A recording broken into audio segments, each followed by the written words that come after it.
کے حوالے سے حضور صلی اللہ علیہ وسلم کا ارشاد کیا ہے؟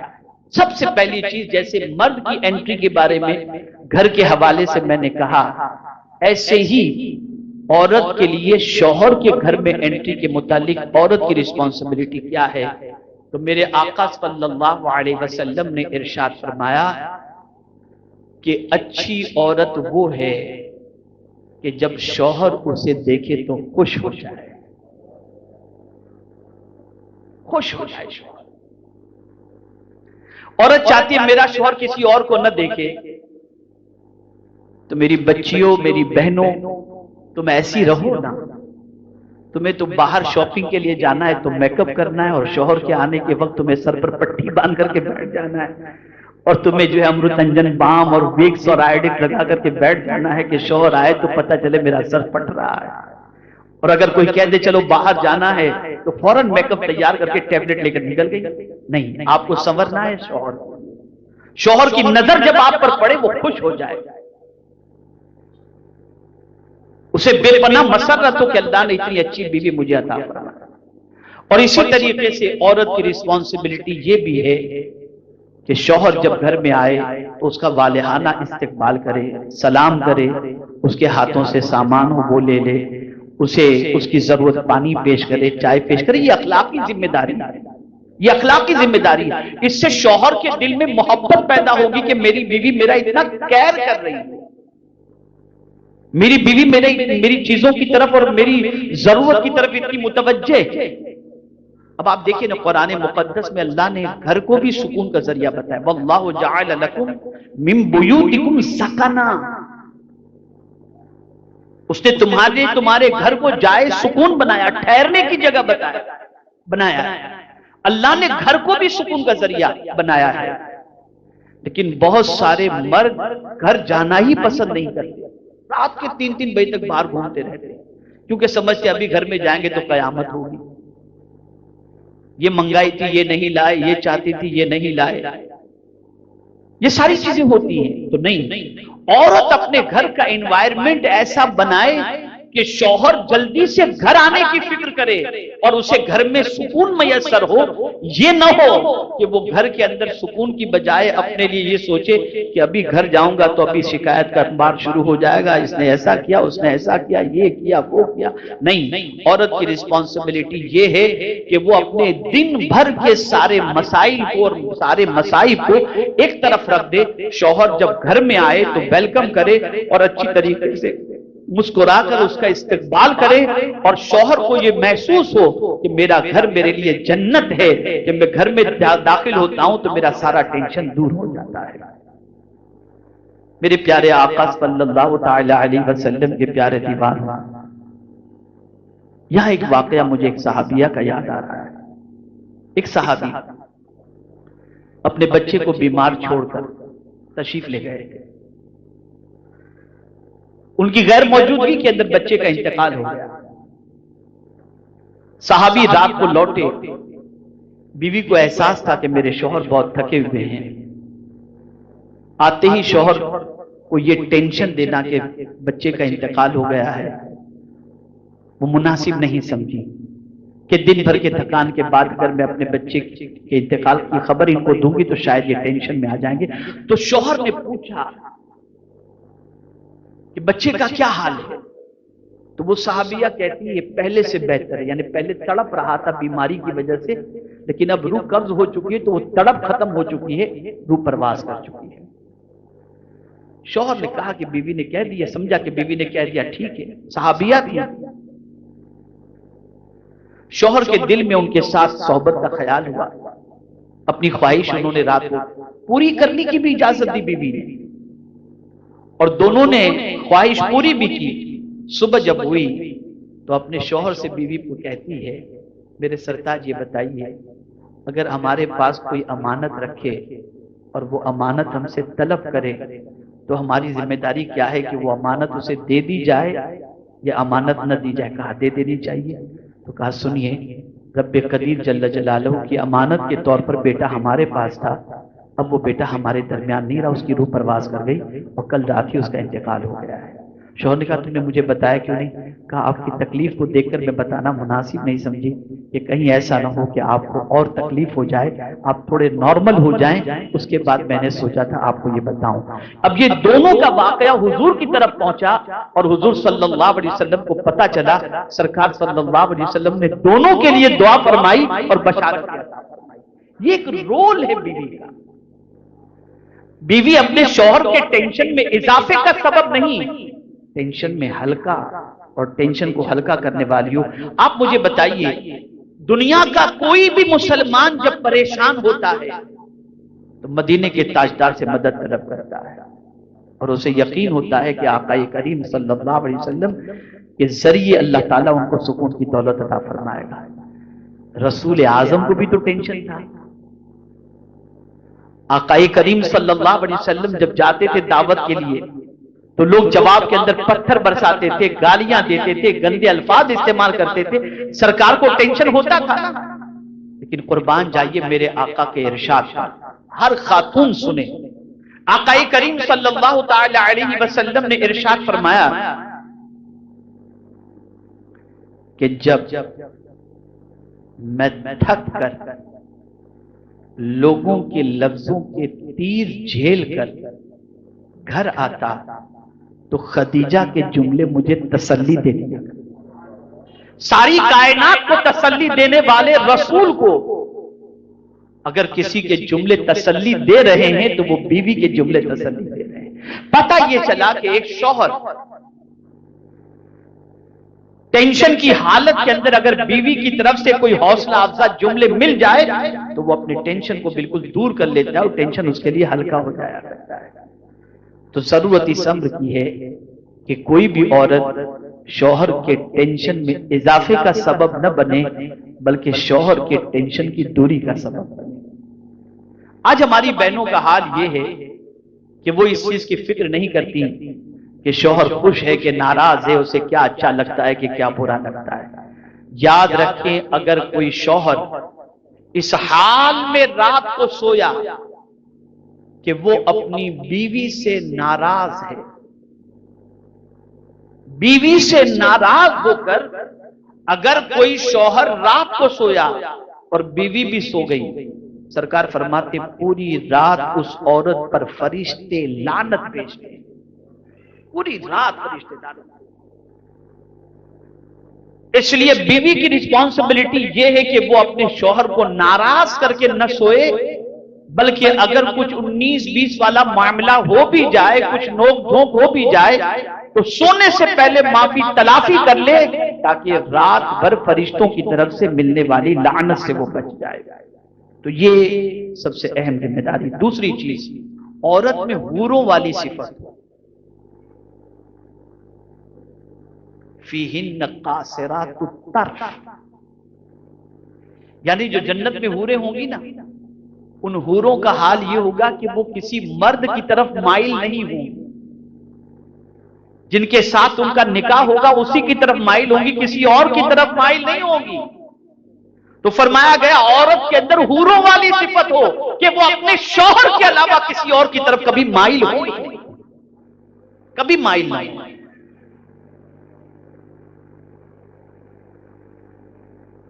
لیکن آج کیسی بھی لڑکی ہوگی، چاہے رنگ اس کا کیسا ہو، اس کا فیس، اس کا لک کیسا بھی ہو، لیکن اس سے پوچھو کہ تمہیں شوہر کیسا چاہیے تو اس کی سوچ ہوتی ہے کہ فلاں ہیرو جیسا مجھے شوہر چاہیے۔ اور یہ حال کچھ مردوں کا ہوتا ہے، وہ کیسے بھی ہوں، ان سے پوچھو کیسی بیوی چاہیے، فلاں ہیروئن جیسی بیوی چاہیے۔ تو اس بات کو ذہن کے اندر رکھیں، جب آپ کا نکاح ہو چکا ہے تو آپ کے لیے آپ کا شوہر سب سے اہم ہے۔ اپنے شوہر کے علاوہ کسی اور کی طرف مائل ہونا اپنی دنیا بھی برباد کرنا ہے اور اپنی آخرت بھی برباد کرنا ہے۔ اس لیے عورت کے اندر حوروں والی یہ صفت ہونا بے پناہ ضروری ہے کہ وہ اپنے مرد کے علاوہ اپنے شوہر کے علاوہ کسی اور مرد کی طرف کبھی مائل نہ ہو، نہ کسی کا خیال دل و دماغ میں لائیں، نہ کسی کی سوچ دل و دماغ میں لائیں، بلکہ اپنے شوہر ہی کو اپنا سب کچھ سمجھیں اور جہاں تک جو کچھ بھی ہو سکے اپنے شوہر کے سلسلے کے اندر مدد کریں. اسی لیے آقا کریم صلی اللہ تعالی علیہ وسلم نے دنیا کی متاع کے بارے میں فرمایا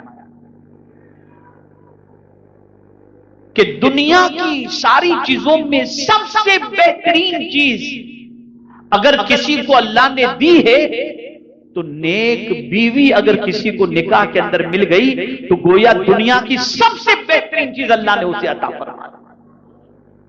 اب حضور صلی اللہ علیہ وسلم ارشاد فرماتے ہیں اگر تین چیزیں کسی کو مل جائیں تو وہ سب سے بڑا مالدار ہے. لسان ذاکر، قلب شاکر، اور ایسی بیوی جو ایمان کے سلسلے میں اس کی مدد کرے. اگر یہ تین نعمتیں اسے مل جائیں تو وہ دنیا کا سب سے خوش نصیب انسان ہے.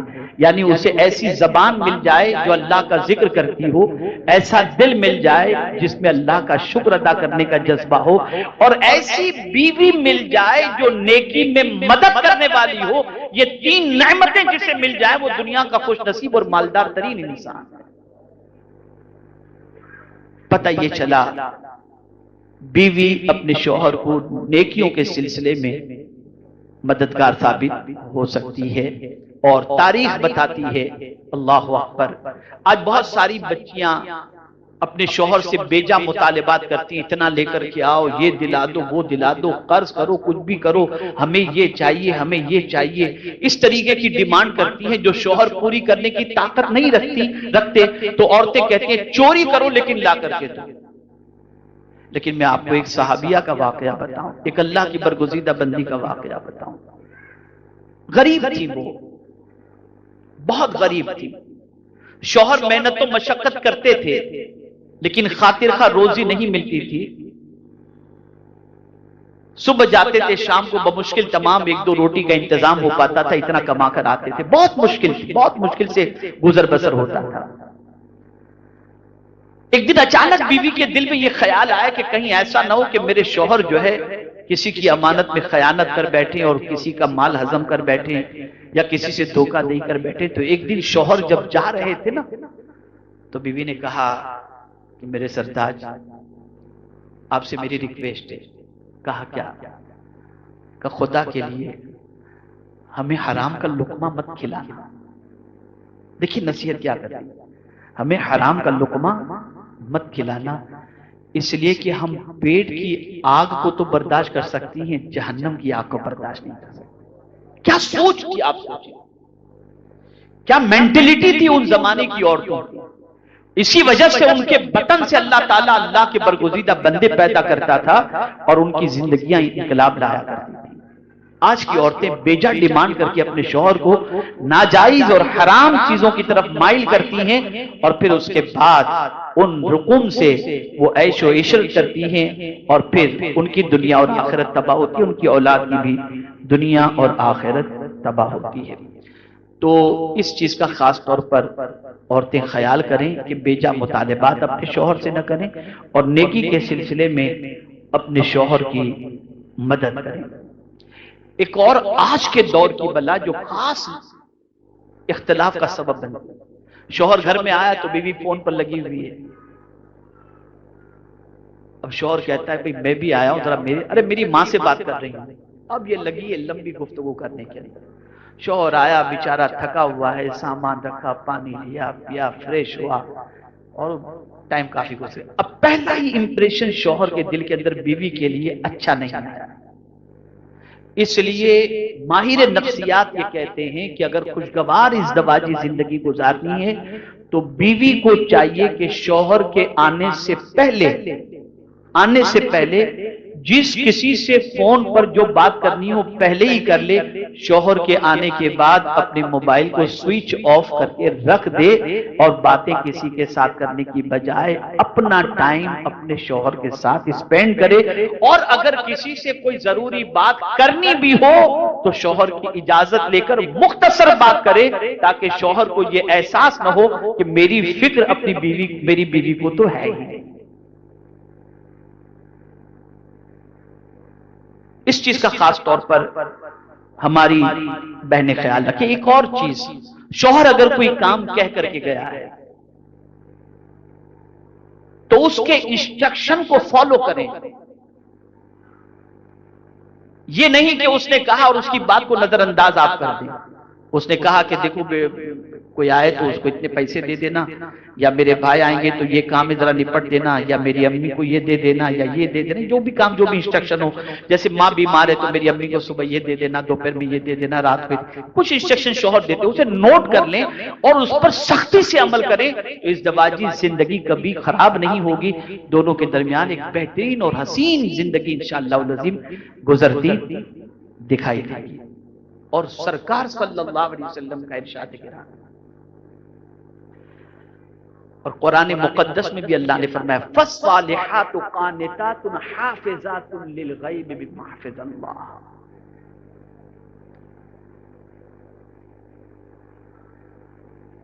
عورت کو چاہیے کہ شوہر کی ایبسنٹ میں، اس کی غیر موجودگی میں شوہر کے مال، یہ میری بہنیں خاص طور پر سنیں، یہ قرآن و حدیث کی روشنی میں عرض کر رہا ہوں اس لیے اس کو ہمیشہ کے لیے ذہن میں محفوظ کر لیں. شوہر کی غیر حاضری میں شوہر کی امانت، اپنی عزت اور ساری چیزوں کے بارے میں حفاظت کریں. اور اگر کوئی شخص گھر پر آتا ہو یا رشتہ دار آتا ہو جو شوہر کو پسند نہیں تو سرکار صلی اللہ علیہ وسلم نے فرمایا اسے گھر میں آنے کی اجازت بالکل نہ دے. اگر شوہر کو پسند نہیں بیوی سے متعلق کہ وہ کسی رشتہ دار سے ملے یا فلاں سے ملے یا فلاں سے ملے یا فلاں سے ملے تو بیوی کی ذمہ داری ہے کہ وہ ان سے نہ ملے یہاں تک کہ قریبی رشتہ دار کا بھی معاملہ اور شوہر کو پسند نہیں تو بیوی کے لیے ضروری ہے کہ وہ اس سے بھی ملنے سے پرہیز کرے. اس کا خاص طور پر عورت خیال کرے، ورنہ ہر کوئی آرام سے زندگی گزارے گا لیکن میاں بیوی کے اندر کانفلکٹ پیدا ہوگا، اختلاف پیدا ہوگا اور اچھی خاصی زندگی جو ہے وہ متاثر ہوگی. اسی کے ساتھ ساتھ ایک اچھی بیوی کی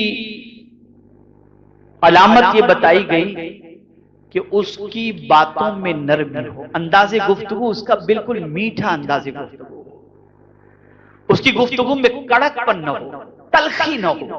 وہ جب بھی بات کرے پیار محبت سے بات کرے، نرمی سے بات کرے کہ نرمی اللہ کو بھی پسند ہے اور اللہ کے رسول صلی اللہ تعالی علیہ وسلم کو بھی پسند ہے. ایک اور چیز کہ بیوی جو ہے وہ ہمیشہ بیمار پڑی نہ رہے، مصروف رہے. اس لیے کہ یاد رکھیں جب بیوی یوں ہی بیمار پڑی رہے اور کام کاج نہ کرتی ہو اور ہمیشہ بیمار جیسی شکل بنا کر کے رہے تو شوہر کا مائنڈ ڈائیورٹ ہوتا ہے اور وہ اپنی بیوی سے محبت جیسی ہونی چاہیے وہ نہیں کر پاتا. ہاں اگر اللہ نہ کرے کوئی ایسی بیماری لاحق ہو چکی ہے کہ جس کی وجہ سے وہ صاحب فراش ہے تو پھر الگ بات ہے، ورنہ ایک چھوٹی موٹی چیزوں کے اندر ایسے ہی پڑا رہنا اور بیمار بن کر کے رہنا یہ عورت کی زندگی خوشگوار جو ہے وہ نہیں گزر سکتی بلکہ عورت کی زندگی تباہ کن ہوگی. اس کے علاوہ کھانا بنانا ہے تو میں ایک گزارش کروں گا باوضو کھانا بنائیں اور کھانا بناتے وقت درود شریف بھی پڑھتی رہیں. انشاءاللہ اس کی برکتیں اس کھانے کے ایک ایک ذرے کے اندر آئیں گی اور اس کے بعد انشاءاللہ اللہ تعالیٰ دونوں کے درمیان محبت پیدا فرما دے گا. میرے پیارے آقا صلی اللہ تعالی علیہ وسلم کے پیارے دیوانوں، اب یہ آخری بات میں اپنی بہنوں سے عرض کروں گا اور وہ یہ ہے کہ اپنے شوہر کے مال کو فالتو خرچے کے اندر لٹائیں نہیں. شوہر کے مال کی حفاظت کرو. سہیلی نے کہا یہ دلا دو، شوہر کا مال اٹھا کے دلا دیا، نہیں، اس کی محنت کی کمائی کا خیال کریں آپ. اس کی محنت کی کمائی پر جو ہے وہ بھرپور قناعت کے ساتھ اپنی زندگی کو گزارنے کی کوشش کریں. وہ صبح سے لے کر رات تک نکلتا ہے، محنت و مشقت کرتا ہے، اس لیے کرتا ہے تاکہ تمہیں اچھی زندگی دے سکے، اچھا تمہاری بچوں کی اچھی تعلیم کا انتظام کر سکے. اب اگر تم اس کے پیسوں کو یوں ہی لٹاؤ گی تو نتیجہ یہ ہوگا کہ اس کا دل دکھے گا اور اس کا دل دکھنا اللہ اور اس کے رسول کو ناراض کرنے کے مترادف ہے. یہ چند چیزیں عورتوں سے متعلق تھی جو میں نے بتائیں.